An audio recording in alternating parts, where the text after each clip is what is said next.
Nico. L'édito politique sur Europe 1 avec Le Figaro. Bonjour Vincent Trémollet de Villers. Bonjour Dimitri, bonjour à tous. Aujourd'hui 24 février, tous les chemins mènent à Kiev. Il y a un an, Vladimir Poutine tentait d'envahir l'Ukraine et mettait en péril tous les équilibres du monde. Si cette guerre n'est pas un objet de débat, Vincent, elle a eu des conséquences importantes sur notre vie politique. Oui, vous savez, quand une armée traverse une frontière pour envahir un pays au mépris des règles élémentaires du droit international, il n'y a pas besoin de débat pour distinguer l'agresseur de l'agressé. Le soutien à l'Ukraine dans la classe politique française est donc apparu comme une évidence à la minute où Poutine a déclenché son invasion. Mais lui, à qui l'on prêtait une volonté de déstabiliser les élections des démocraties occidentales, n'a pas manqué de le faire, mais il l'a fait contre son camp. Revenons un peu en arrière. Éric Zemmour, rappelez-vous, le 22 février 2022, était au coude à coude avec Marine Le Pen, avec 16% des suffrages dans le sondage quotidien de l'IFOP. Sa bienveillance avec la Russie poutinienne, son refus d'accueillir les réfugiés ukrainiens lui ont été fatales. Marine Le Pen, pas moins bienveillante avant le 24 février vis-à-vis de Moscou, a elle affiché immédiatement un soutien total à l'Ukraine. Et ça lui a été bénéfique.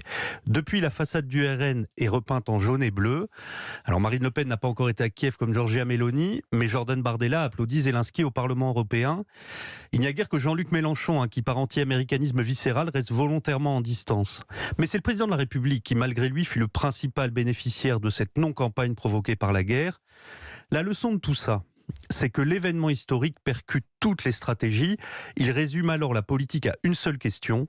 Celui qui gouverne est-il à la hauteur de la gravité du moment ? Et les Français ont positivement répondu à cette question, Vincent. Et Emmanuel Macron a été largement réélu. Et depuis, il faut dire que l'opinion publique est au diapason du chef de l'État sur ce sujet de la guerre en Ukraine. Ou peut-être est-ce le contraire. Dans le sondage IFOP que le Figaro a publié et qui compare à un an d'intervalle l'état de l'opinion en Europe vis-à-vis de cette guerre, on voit que le soutien à l'Ukraine, même s'il s'érode, reste très largement majoritaire en France. C'est plus de 60% de nos concitoyens qui soutiennent Kiev. Le large consensus sur les sanctions économiques persiste encore aujourd'hui. En revanche, le pays est beaucoup plus partagé sur les livraisons d'armes et l'adhésion de l'Ukraine à l'Union européenne.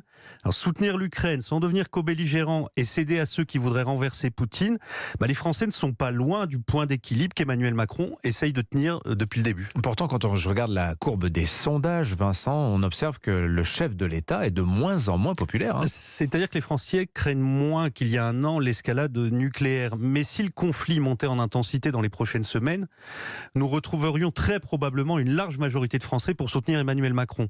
Les attentats, les épidémies, les guerres, toutes ces tragédies déclenchent de façon mécanique une esquisse d'unité nationale.